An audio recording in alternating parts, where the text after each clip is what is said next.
ভাই বিশ্বাস কর, আমি তার চোখে আমার জন্য হাজারো মায়া দেখেছি, হাজারো মায়া কান্না সে আমার জন্য কান্না করেছে, আমি এমনটা দেখেছি। তারপরেও কি জানিস, দিন শেষে সে আমাকে ছেড়ে চলে গেছে। আমি দেখেছি সে আমাকে ভীষণ ভালোবাসতো, আমাকে ছাড়া নাকি সে কোনো কিছু বুঝতোই না।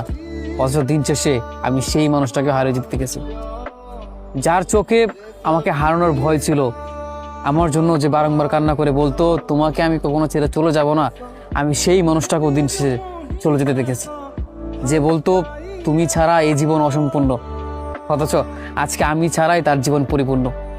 বিশ্বাস করবাই, এখন আর মানুষের কোনো কথা বিশ্বাস করি না।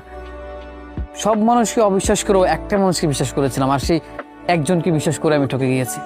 আমার জীবনের আশেপাশে বহুত মানুষ এসেছিল, অনেক মানুষ আমাকে ভালোবাসে বলেছিল, কিন্তু তাদের মধ্যে থেকে আমি একজনকে বেছে নিয়েছিলাম, যাকে কিনা সারা জীবনের জন্য বেছে নিয়েছিলাম, অথচ আমি তার কাছে নিশ্চয়ই ঠকেছি। দিন শেষে সে আমাকে ঠকেছে। তার এই মায়া কান্না পুরোটাই অভিনয় ছিল।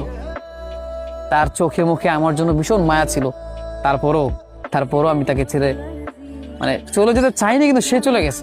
বিশ্বাস করবি কিনা জানি না, বাট সে ছেড়ে চলে গেছে।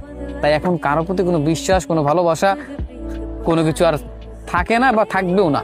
কেন, যে বিশ্বাস ভেঙে গেলে সরি কোনো কাজে আসে না। ওই যে কথা আছে না, যে কাচের একটা গ্লাস যদি ভেঙে যায় সেটাকে আর কখনো জোড়া লাগানো যায় না, ঠিক তেমনি একটা মানুষকে ভালোবেসে তাকে বিশ্বাস করে যে এই পরিমাণ ঠকেছি, মনে হয় না পৃথিবীতে আর কোনো মানুষকে আমি ভালোবাসতে পারবো বা বিশ্বাস করতে পারবো। একটা সময়ের পর গিয়ে মানুষের প্রতি মানুষের বিশ্বাস আসলেই উঠে যায়।